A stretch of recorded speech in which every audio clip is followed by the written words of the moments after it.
बात करने की आज्ञा है। कार्यक्रम की शुरुआत के लिए हम सर्वप्रथम वेदों की ओर चले, तो वेदों की ओर चलने के लिए हम ऋग्वेद के मंगलाचरण के लिए सुधांशु और अंकित उपाध्याय दोनों को बुलाना चाहेंगे।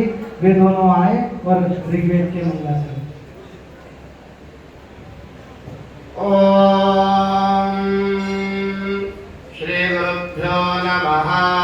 हरि ओम तदिक्तमानमाशादेवेनन्दान प्रयुच्छतः भृतप्रदाय दाशुषे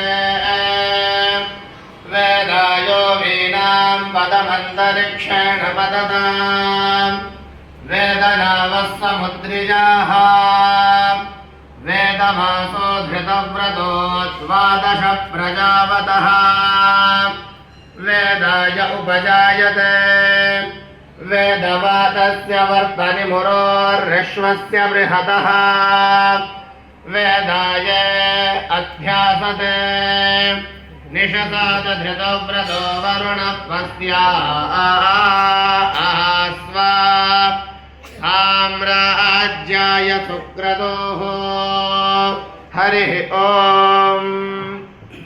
ऋग्वेद के मंगलाचरण के बाद शुक्ल यजुर्वेद के मंगलाचरण के लिए सक्षम और उनकी टीम को मैं बुलाना चाहूँगा कि वो आए और शुक्ल यजुर्वेद माध्यम दिन शाखा का जो वैदिक राष्ट्रगीत है महाराज जी, मैं आपको बताना चाहूँगा जो सनातन वैदिक राष्ट्रगीत है, उस जो हमारा जन्म गणमन को बाद में बना, उस वैदिक राष्ट्रगीत से आपके समक्ष ये सभी मंगलाचरण करेंगे।